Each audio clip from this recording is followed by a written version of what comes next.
Hello and welcome to Takshashila education. मेरा नाम है किशन पाल। स्टूडेंट्स, मैं आज से आप लोगों के साथ वेक्टर की एक सीरीज स्टार्ट करने वाला हूं जिसमें हम एनसीईआरटी के 1 बाय 1 सभी क्वेश्चंस कवर करेंगे। ठीक है स्टूडेंट्स, तो आज एक्सरसाइज 10.1 जैसा कि आप देख रहे हैं ये एक्सरसाइज 10.1 हम कवर करेंगे। देन 1 बाय 1 सारे पूरा चैप्टर हम कवर करेंगे। ठीक है स्टूडेंट्स, तो देखिए सबसे पहले हमें वेक्टर और स्केलर में डिफरेंस जानना बहुत जरूरी है स्टूडेंट्स। ठीक है, तो what is the difference between vector and scalar. तो देखिए यहाँ डेफिनेशन दी हुई है students, what is scalar, is those quantity which have magnitude only are called scalar quantity. Example के लिए स्टूडेंट्स देखिए ये लेंथ है, मास है, टाइम, टेम्परेचर, वॉल्यूम एक्सेट्रा। देखिए स्टूडेंट्स अगर मैं लेंथ की बात करता हूं तो कोई भी सपोज 1 मीटर, ठीक है 1 मीटर है। अब इसमें कोई प्रॉपर डायरेक्शन नहीं है कि किस डायरेक्शन में हमें 1 मीटर मेजर करना है। यही अगर हम इसको डायरेक्शन दे दें तो क्या हो जाएगा स्टूडेंट्स, ये क्वांटिटी कहलाएगी आपकी वेक्टर क्वांटिटी। ठीक है स्टूडेंट्स, इसी तरीके से हम मास की बात करें, मास आपका सपोज 5 kg, तो 5 kg को एक पर्टिकुलर डायरेक्शन नहीं है ना, ये तो एक ठीक है एक मास है किसी भी ऑब्जेक्ट का जो कि 5 kg है। टाइम, टेम्परेचर, वॉल्यूम, इस तरीके के जो भी यूनिट्स हैं जिसमें डायरेक्शन से कोई रिलेशन ना हो, ऐसी क्वांटिटीज को स्टूडेंट्स क्या कहा जाता है, स्केलर क्वांटिटीज कहा जाता है। ठीक है, आई होप स्टूडेंट्स आप स्केलर क्वांटिटी समझ गए होंगे। ठीक है, अब नेक्स्ट हम डिस्कस करते हैं वेक्टर क्वांटिटीज के। What is vector quantity, those quantity which have magnitude as well as direction. ठीक है स्टूडेंट्स, इसमें क्या होना चाहिए, मैग्नीट्यूड तो होना ही चाहिए लेकिन साथ में डायरेक्शन की भी बात हो, उन क्वांटिटीज को हम वेक्टर क्वांटिटीज बोलते हैं। फॉर एग्जाम्पल जैसे देखिए डिस्प्लेसमेंट। स्टूडेंट्स मैं इसको आपको एक एग्जांपल से समझाता हूँ। देखिए डिस्प्लेसमेंट आपको पता होगा कि नेगेटिव भी होता है, तो नेगेटिव डिस्प्लेसमेंट कैसे होता है, एक एग्जांपल लेट करते हैं हम। सपोज कोई एक person point A B and C, देखिए point A B and C. Suppose students कोई एक पर्सन है जो पॉइंट बी पर स्टैंड बाई है, अभी पॉइंट बी पर खड़ा हुआ है, उसको एक पर्टिकुलर डायरेक्शन सी की तरफ 5 किलोमीटर का डिस्टेंस ट्रेवल करना था। ठीक है स्टूडेंट्स, 5 किलोमीटर का डिस्टेंस उसे सी के वे में ट्रेवल करना था, बट उसको डायरेक्शन का नॉलेज न होने की वजह से वो क्या हुआ, 1 किलोमीटर और 2 किलोमीटर, सपोज 2 किलोमीटर वो क्या हुआ, ए की तरफ मूव कर गया।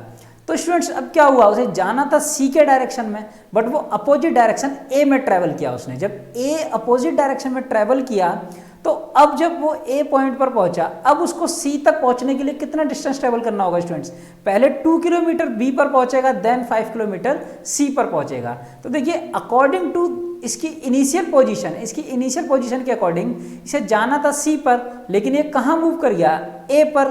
ठीक है स्टूडेंट्स, तो क्या हुआ, इसको हम डिस्प्लेसमेंट इसका क्या कहेंगे, -2 किलोमीटर। ठीक है स्टूडेंट्स, क्या कहेंगे इस डिस्प्लेसमेंट को हम, -2 किलोमीटर कहेंगे। ठीक है स्टूडेंट्स, तो इसी तरीके से आपको पता होगा कि डिस्प्लेसमेंट 0 भी होता है। सपोज ये एक हमारा सर्कुलर ट्रैक है, इस पर कोई एक पर्सन ए जो वॉक कर रहा है, ठीक है, उसने जब वॉक करना स्टार्ट किया तो इस पॉइंट को नाम दिया ए। ठीक है, आफ्टर कंप्लीट 1 राउंड, एक राउंड जब उसने कंप्लीट किया उसके बाद वो अगेन यहीं आकर के खड़ा हो गया और उसने उस पॉइंट को नाम दे दिया बी। ठीक है स्टूडेंट्स, जब इसका initial point and final point, ए क्या था इसका initial point, after completion 1 round this is called final point और टर्मिनल पॉइंट। तो जब terminal point and initial point are same then इसकी वैल्यू क्या होगी, 0। ठीक है स्टूडेंट्स, तो इसी तरीके से जो भी क्वांटिटी आपका डिस्प्लेसमेंट हुआ, वेलोसिटी हुआ, एक्सेलरेशन हुआ, फोर्स हुआ, इस टाइप की जो भी क्वांटिटीज हैं उनको हम कहते हैं वेक्टर क्वांटिटीज। ठीक है स्टूडेंट्स, तो आपको थोड़ा सा वेक्टर डिनोट किया जाता है स्टूडेंट्स एरो के साइन से। जैसे फॉर एग्जांपल हमने ये लिखा वेक्टर ए, ठीक है, ए के ऊपर हमने एरो का साइन लगाया, this is called vector A. ठीक है, आई होप स्टूडेंट्स आपको ये बेसिक समझ आया होगा। तो इस वीडियो में हम ओनली एक्सरसाइज 10.1 डिस्कस करेंगे। ठीक है स्टूडेंट्स, तो चलते हैं एक्सरसाइज 10.1 की तरफ। देखिए स्टूडेंट्स, फर्स्ट क्वेश्चन क्या है, question represent graphically a displacement of 40 kilometre 30 degree east of north. देखिए बेसिकली स्टूडेंट्स को 4 डायरेक्शन का पता होता है। देखिए यहां से अगर हमने ये ड्रॉ किया तो ये हो गया ईस्ट डायरेक्शन। ठीक है स्टूडेंट्स, ये हो गया ईस्ट, इधर हो गया वेस्ट, ये हो गया नॉर्थ एंड इधर हो गया साउथ। ठीक है स्टूडेंट्स, लेकिन यहाँ जो वर्ड यूज किया है that is called east of north. क्या यूज किया है स्टूडेंट्स? East of north. अगर इसको हम ट्रांसलेट करें हिंदी में तो क्या हो जाएगा? नॉर्थ का ईस्ट। क्या होगा स्टूडेंट्स? नॉर्थ का ईस्ट। तो देखिए नॉर्थ कहाँ पर है? नॉर्थ हमारा ये पोजीशन है। ये हमने ये चार्ट इसीलिए लिया है स्टूडेंट्स, आप इसकी हेल्प से समझ सकते हैं कि कहाँ पर क्या है। ठीक है, इसमें प्रॉपर समझाया गया है कि कौन सी डायरेक्शन क्या है। ठीक है, लेकिन फिर भी मैं आपको समझाता हूँ। क्या देखिए, ये हमारा नॉर्थ हो गया। अब नॉर्थ से इधर आपका क्या होगा स्टूडेंट? ईस्ट होगा, और इधर क्या होगा? वेस्ट होगा। ठीक है स्टूडेंट्स, तो हमें जो 30 डिग्री का एंगल बनाना है वो किधर बनाना है? नॉर्थ के ईस्ट में।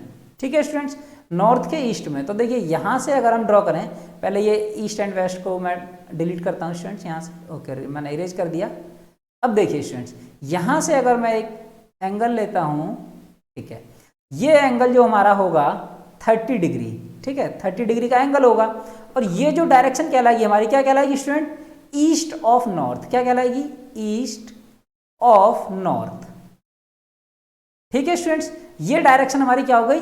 East of north. नाउ अब हमें क्या करना है? ये 40 किलोमीटर को डिफाइन करना है इस ग्राफ में। ठीक है, तो इस ग्राफ में सपोज हमने जो यूनिट लिया है वो हम 10 किलोमीटर ले लेते हैं। यहाँ से 1 यूनिट को हम 10 किलोमीटर के इक्वल ले लेते हैं। तो यहाँ से देखिए 4 टाइम्स, ये हमारा 10 किलोमीटर हो गया। यहाँ से 20, दिस इज 30, एंड लास्ट हमारा ये कितना हो जाएगा स्टूडेंट्स? 40। तो यहाँ लिख देंगे हम 40 किलोमीटर। तो ये जो प्रॉपर ग्राफ शो किया है, ये ग्राफ हमारा क्या हुआ है स्टूडेंट्स? देखिए 30 डिग्री, ठीक है, 40 किलोमीटर। तो ये हमारा जो फाइनल पॉइंट होगा, this is 30 degree 40 kilometre east of north. ठीक है स्टूडेंट्स, आई होप आपको ये समझ आया होगा। और बाकी डायरेक्शंस के लिए मैंने यहाँ पे ये चार्ट शो किया हुआ है, आप आराम से यहाँ पर समझ सकते हैं स्टूडेंट्स। ठीक है, तो हम नेक्स्ट क्वेश्चन की तरफ मूव करते हैं। ठीक है स्टूडेंट्स, इसे इरेज करते हैं। ओके, सो क्वेश्चन नंबर 2 की बात करते हैं हम। क्वेश्चन नंबर 2 है students, classify the following measure as scalar और वेक्टर।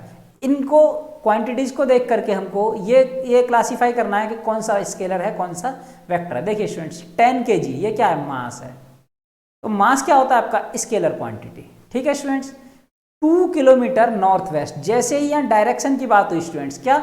North west. ठीक है, नॉर्थ वेस्ट। तो हमारा क्या हुआ? ये हमारा हो गया स्टूडेंट्स, यहाँ से यहाँ तक 2 मीटर जो है, दिस इज कॉल्ड हमारा, ये हो गया डायरेक्शन और ये हो गया मैग्नीट्यूड। ठीक है, ये हो गया मैग्नीट्यूड, ये हो गया डायरेक्शन। तो क्या कैसी क्वांटिटी बनेगी? Vector quantity. ठीक है स्टूडेंट्स, नेक्स्ट है हमारा 40 डिग्री। कोई प्रॉपर डायरेक्शन नहीं बताएगी किस डायरेक्शन में 40 डिग्री, तो this is also called scalar quantity. 40 what. What क्या है स्टूडेंट्स? आपने फिजिक्स में पढ़ा होगा, ये पावर की यूनिट है, इलेक्ट्रिक पावर। ठीक है, तो इलेक्ट्रिक पावर जो है उसमें कोई पर्टिकुलर डायरेक्शन से हमें कोई रिलेशन नहीं होता, इसीलिए स्टूडेंट्स ये क्या है? ये भी हमारा स्केलर क्वांटिटी है। ठीक है students, 10 to the power 19 coulomb, this is the unit of charge, charge of an electron. ठीक है स्टूडेंट्स, तो ये उसकी यूनिट है, ये भी क्या है? आपका स्केलर क्वांटिटी है। बट ये जो है 20 मीटर पर सेकेंड, ये किसकी यूनिट है स्टूडेंट्स? ये है वेलोसिटी की। ठीक है स्टूडेंट्स, तो वेलोसिटी क्या है? वेलोसिटी आपका एक ये वेक्टर क्वांटिटी है। रीजन क्योंकि यहाँ पर change of displacement is known as velocity, rate of change of displacement is known as velocity. Velocity displacement किस रेट से चेंज हो रहा है वो हमारा क्या कहलाता है? वेलोसिटी क्या कहलाता है। तो डिस्प्लेसमेंट क्या है? एक वेक्टर क्वांटिटी है, इसीलिए वेलोसिटी भी कैसी है? वेक्टर क्वांटिटी है।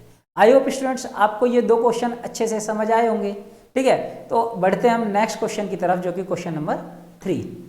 ठीक है स्टूडेंट्स, अगेन इसमें क्लासीफाई करना है आपको, classify the following as scalar और वेक्टर क्वांटिटी। ठीक है स्टूडेंट्स, तो first one is time period. ये भी क्या है? आपका स्केलर क्वांटिटी।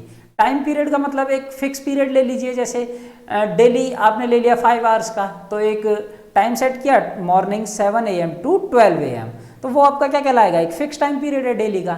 या आप 2 आवर्स का कंटिन्यूसली आप एक लैप ले लीजिए, ये कंटिन्यू पहले 2 आवर्स हमने वर्क किया, देन रेस्ट किया, देन वर्क किया, तो वो क्या है? एक तरीके से टाइम पीरियड है। तो उसमें डायरेक्शन से कोई रिलेशन नहीं है स्टूडेंट्स, इसीलिए वो क्या है? वो है आपका स्केलर क्वांटिटी। ठीक है, next distance. Distance is also scalar. Force है आपका स्टूडेंट्स वेक्टर क्वांटिटी, क्योंकि फोर्स में आपको डायरेक्शन, एक पर्टिकुलर डायरेक्शन में फोर्स अप्लाई किया जाता है। ठीक है स्टूडेंट्स, तो ये है आपका वेक्टर क्वांटिटी। वेलोसिटी ये भी आपका वेक्टर क्वांटिटी है, पीछे हम डिस्कस कर चुके हैं। ठीक है स्टूडेंट्स, लास्ट वन है वर्क डन। देखिए वर्क डन का अगर हम फॉर्मूले से बात करें तो वर्क डन का फॉर्मूला होता है work is equal to force into displacement. देखिए स्टूडेंट्स, फोर्स क्या है, एक vector quantity and displacement also है वेक्टर क्वांटिटी। ये दोनों ही वेक्टर क्वांटिटी हैं, बट हमारा वर्क डन जो होता है, वर्क डन किसी भी एक पर्टिकुलर डायरेक्शन की बात नहीं करते हम इसमें। ठीक है, F D S cos theta, तो प्रॉपर इसका फॉर्मूला होता है F D S cos theta. ठीक है स्टूडेंट्स, तो यहाँ पर हमारा जो वर्क डन है ये एक स्केलर क्वांटिटी कहलाता है। ठीक है, ये आप याद रखना स्टूडेंट्स, वर्क डन कैसा है, एक स्केलर क्वांटिटी है, बट इसकी जो फॉर्मूला ड्राइव किया है इसमें दोनों ही क्वांटिटी कैसी है, इसकी वेक्टर क्वांटिटी है। ठीक है, आई होप स्टूडेंट्स आपको ये क्वेश्चन नंबर 3 अच्छे से क्लियर हुआ होगा। ठीक है, अब हम बात करते हैं किसकी, क्वेश्चन नंबर 4 की। तो इसे इरेज करते हैं स्टूडेंट्स। हाँ, अब क्वेश्चन नंबर 4 की बात करते हैं। ठीक है स्टूडेंट्स, तो हम पेन का कलर चेंज कर लेते हैं, बिकॉज व्हाइट पर ये शो नहीं होगा, तो इसीलिए हमने रेड कलर ले लेते हैं स्टूडेंट्स। ठीक है, देखिए क्या है यहाँ पर, को इनिशियल वेक्टर। फर्स्ट हमें क्या बताना है, देखिए इस डायग्राम में को इनिशियल वेक्टर कौन कौन से हैं। तो को इनिशियल का मतलब होता है स्टूडेंट्स एक ही पॉइंट से ओरिजिनेट होने वाले वेक्टर या एक ही पॉइंट से ओरिजिनेट होने वाली लाइंस दैट आर कॉल्ड को इनिशियल। ठीक है स्टूडेंट्स, तो यहाँ पर ये जो दो लाइन है, ठीक है, यहाँ से देखिए vector A and vector D, क्या होगा इसका answer students, vector A and vector D R को इनिशियल। तो हम लिख देते हैं यहाँ vector A and vector D R को इनिशियल वेक्टर। ठीक है स्टूडेंट्स, अब बात करते हैं हम इक्वल वेक्टर की। ठीक है, तो इक्वल वेक्टर यहाँ कौन कौन से स्टूडेंट्स, देखिए vector D and vector B both are equal, because इनका देखिए मैग्नीट्यूड भी सेम है, लेंथ भी सेम है, तो मैग्नीट्यूड सेम हुआ, और इनकी डायरेक्शन भी दोनों की कैसी है स्टूडेंट्स, डाउनवर्ड है। देखिए दोनों की डायरेक्शन कैसी है, डाउनवर्ड।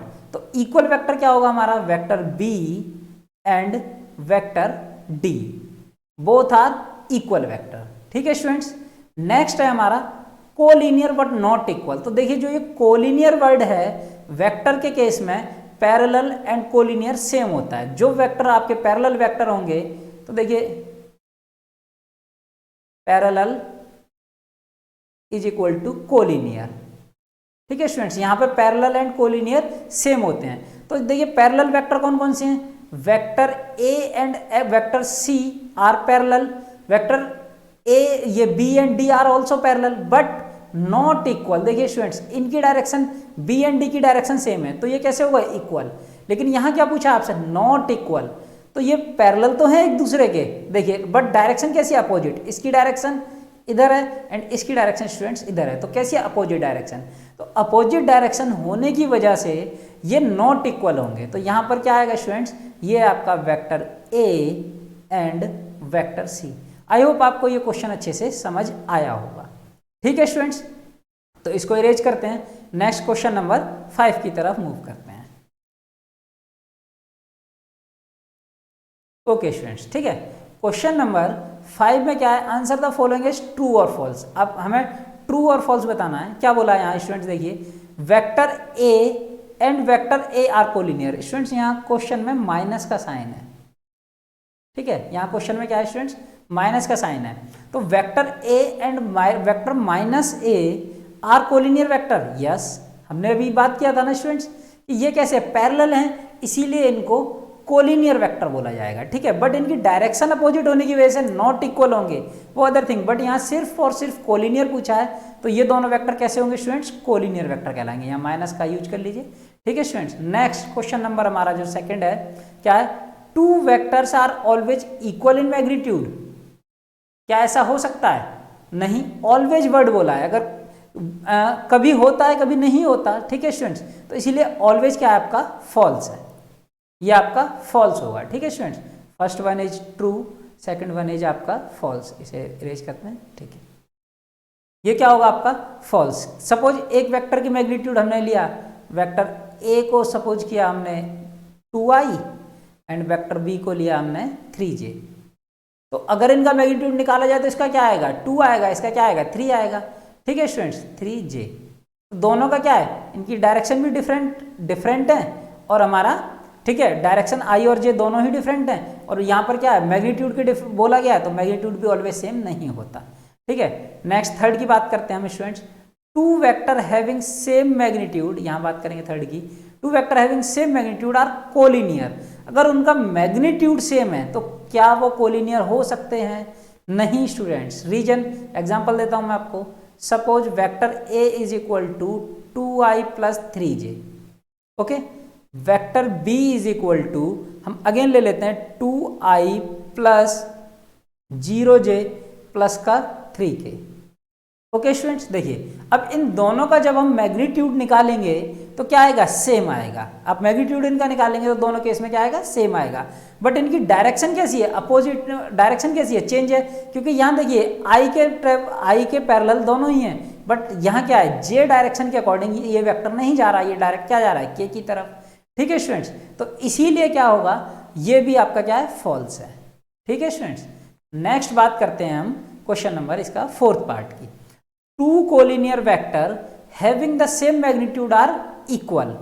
ये क्या पूछ रहा है? ये कह रहा है टू कोलिनियर वेक्टर जब कोलिनियर हैं दैट मीन्स वो कैसे हैं? पैरेलल हैं। ठीक है, उनका मैग्नीट्यूड भी सेम है स्टूडेंट्स, मैग्नीट्यूड भी सेम है, बट डायरेक्शन की बात नहीं की गई। देखिए मैं एक एग्जांपल देता हूं आपको, दोबारा से समझाता हूं। यहाँ देखिए स्टूडेंट्स, कोलिनियर वेक्टर, तो vector A and vector C are collinear.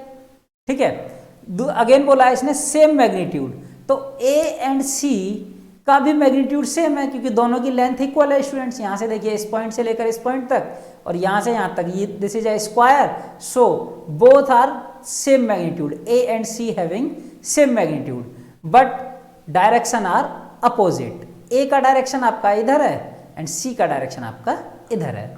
So students ये भी क्या होगा? आपका फॉल्स होगा। रीजन देखिए, कोलिनियर, यस कोलिनियर है दोनों। ठीक है, यहाँ जो एग्जांपल मैंने दिखाया ये कोलिनियर है दोनों, same magnitude, yes same magnitude, लेकिन क्या है? इनकी डायरेक्शन अपोजिट होने की वजह से ये कैसे हैं? फॉल्स है। ठीक है, तो only first one is true, other three are false.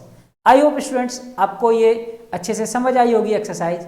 Next video में हम एक्सरसाइज 10.2 के साथ मिलेंगे।